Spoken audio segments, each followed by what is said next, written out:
तो आप दोस्तों, मैं हूं गालिब कमाल और आप मुझे यूट्यूब पे देख रहे हैं।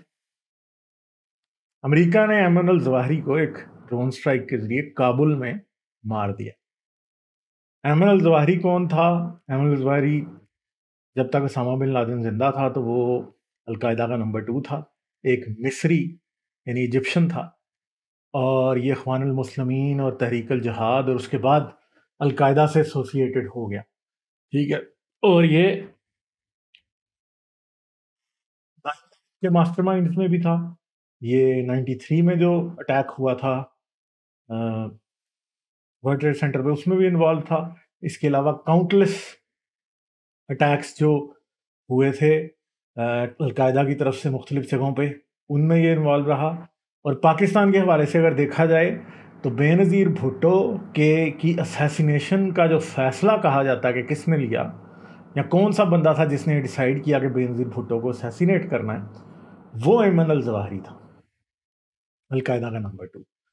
तो जब से ओसामा बिन लादेन मरा एबटाबाद में, तब से ऐमन अल जवाहिरी छुपा हुआ था और इसकी लोकेशन उससे बहुत पहले से ही जो है वो नहीं पता थी किसी को भी।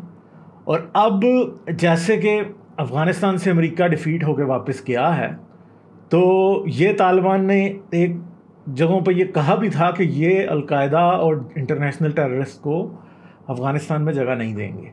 और अब ऐमन अल जवाहिरी जो है वो काबुल के अंदर ही मारा गया और अब तो तालिबान ने भी इस बात की तस्दीक कर दिया कि वो मारा गया।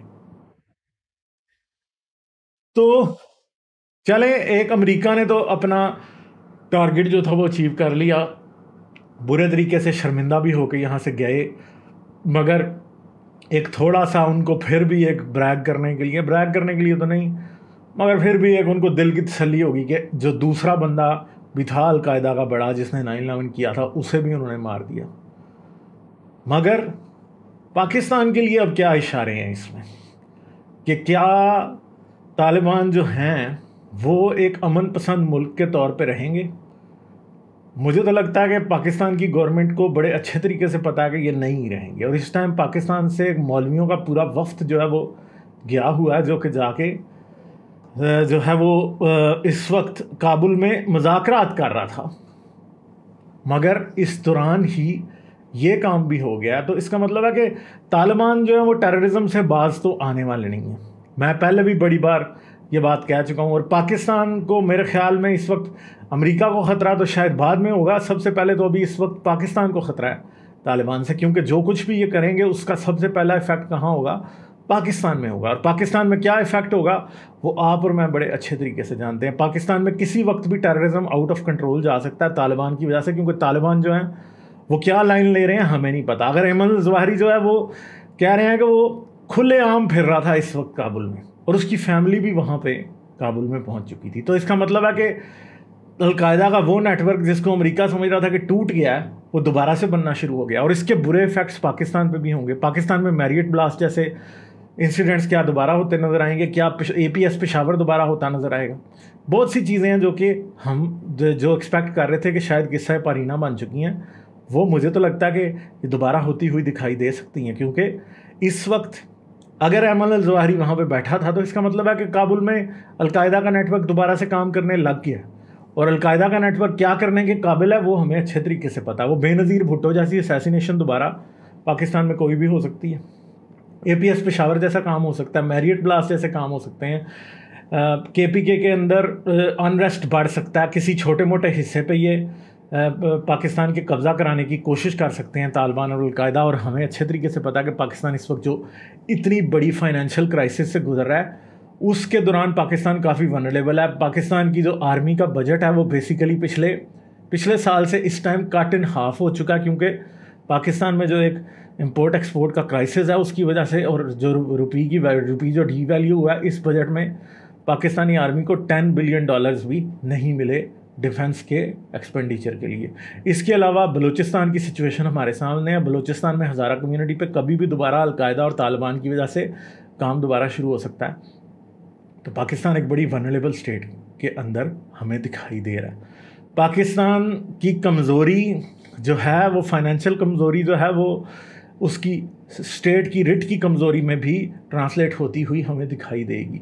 और ऊपर से पाकिस्तान में इस टाइम जो पॉलिटिकल अनरेस्ट है वो बहुत ही ख़तरनाक सिचुएशन इख्तियार किए हुए है, और तालिबान जैसा शरारती नेबर जो है वो किसी भी टाइम कुछ भी ऐसा कर सकता है। आई थिंक कि इस वक्त पाकिस्तान, इंडिया हमेशा ये समझता है कि पाकिस्तान से इंडिया को बहुत ख़तरा है, मगर ये याद रखिएगा कि जितना ख़तरा इंडिया को पाकिस्तान से होगा टेररिज्म के मामले में, पाकिस्तान ने कोई अटैक तो करना नहीं है, मगर कोई टेररिस्ट ग्रुप इंडिया की तरफ हमेशा काम कर सकता है। मगर ये याद रखिएगा कि जितना ख़तरा पाकिस्तान से इंडिया में टेररिज्म का, उससे 100 टाइम्स ज़्यादा अफगानिस्तान से पाकिस्तान में टेररिज्म का मसला ज़्यादा। कभी भी दोबारा सुइसाइड बॉम्बिंग शुरू हो सकती हैं। तालिबान जो है वो भाड़े के टट्टू भी हैं, वो कभी भी किसी के तीसरी फोर्स के कहने पे जो है पाकिस्तान में टेररिज्म भी करा सकते हैं। इंडिया चाहे तो अपनी स्ट्रेटेजिक डेप्थ के लिए इनको यूज़ कर सकता है पाकिस्तान में, बलूचिस्तान में अनरेस्ट के लिए इनको यूज़ किया जा सकता है। तालिबान जो है इस वक्त ड्रग्स और असला बेचने के लिए जगह ढूंढ रहे होंगे, जो कि BLA और दूसरे ऐसे ग्रुप्स जो हैं पाकिस्तान में बैंड, उनको भी असला ये लोग प्रोवाइड कर सकते हैं। और याद रखें कि कराची में जो बहुत ज़्यादा अनरेस्ट थी उसकी भी एक बहुत बड़ी वजह हमेशा से इल्लीगल असला जो कि पाकिस्तान में KPK में और अफ़गानिस्तान से जो आता रहा है वो बना रहा है। और पाकिस्तान ने विद इन इट्स बॉर्डर्स तो बड़े कुछ हद तक कंट्रोल किया इल्लीगल असले को, मगर जो क्रॉस द बॉर्डर असला जो आता है वो बहुत बुरा है। फिर ड्रग्स का इशू जो है अफ़गानिस्तान से जो इस तरफ आता है वो भी कोई छोटी मोटी बात नहीं है। और याद रखिएगा कि अलकायदा और तालिबान हमेशा ड्रग्स के काम में भी इन्वॉल्व रहे हैं। फिर दूसरी बात है कि ये फिर भी दोबारा वो काम कर सकते हैं कि ये फिर किसी वेस्टर्न कंट्री में कोई अटैक कर दें और उसकी वजह से फिर दोबारा जो है ना वो वॉर आ जाए पाकिस्तान के और इस वाले सारे हिस्से में। फिर इसके अलावा पाकिस्तान में चाइना की बहुत बड़ी इन्वॉल्वमेंट है इस तरफ इस वक्त, और उसके साथ भी पंगा लेके ये बहुत ज़्यादा अनरेस्ट क्रिएट कर सकते हैं। ठीक है, तो पाकिस्तान में एक डूबता हुआ पाकिस्तान है जिसकी इकॉनमी पहले ही बहुत बुरी है, और अगर अलकायदा दोबारा से स्टेबलाइज हो रही है अफ़गानिस्तान के अंदर तो उसके पाकिस्तान से ज़्यादा नुकसान किसी और कंट्री को होने का कहीं भी बिल्कुल भी कोई इम्कान नहीं है। और आई थिंक कि शायद यही वो बातें हैं जिनको पाकिस्तानी आर्मी और पाकिस्तानी जो इस्टेब्लिशमेंट है वो समझती तो है, मगर क्या इसके साथ डील करने की पावर हमारे पास है? अगर अमेरिका तालिबान और अलकायदा से पिछले 20 साल के दौरान 22 साल के दौरान डील नहीं कर सका तो क्या पाकिस्तानी आर्मी और पाकिस्तानी इस्टेब्लिशमेंट या पाकिस्तान का जो डिफेंसिव सारे का सारा बजट है जो कि $10 बिलियन से भी कम है, क्या वो इनसे डील कर सकता है? बहुत बड़ा क्वेश्चन मार्क है। और मुझे तो इसको देख के काफ़ी परेशानी हो रही है। अमेरिका तो इसे सेलिब्रेट कर रहा है कि वो मारा गया, मगर पाकिस्तान आई थिंक इसे सेलिब्रेट नहीं कर सकता। पाकिस्तान के लिए परेशानी की बात है, सोचने का मकाम है कि होगा तो आखिर होगा क्या, क्योंकि वी डोंट नो कि ये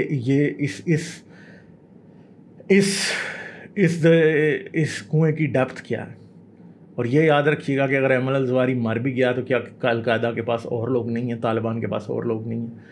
बहुत से और लोग हैं, नंबर 1 2 3 4 5 और भी बहुत से लोग। और ये जो पुराने जैसे कैसे मरते जा रहे हैं, अगले मज़ीद रूथलेस किस्म के लोग भी आते जा रहे हैं। और पाकिस्तान में अब हमें ये भी पता कि ये जो गुरिल्ला वारफेयर है ये भी एक बड़े बुरे तरीके से चेंज हो रहा है इस वक्त।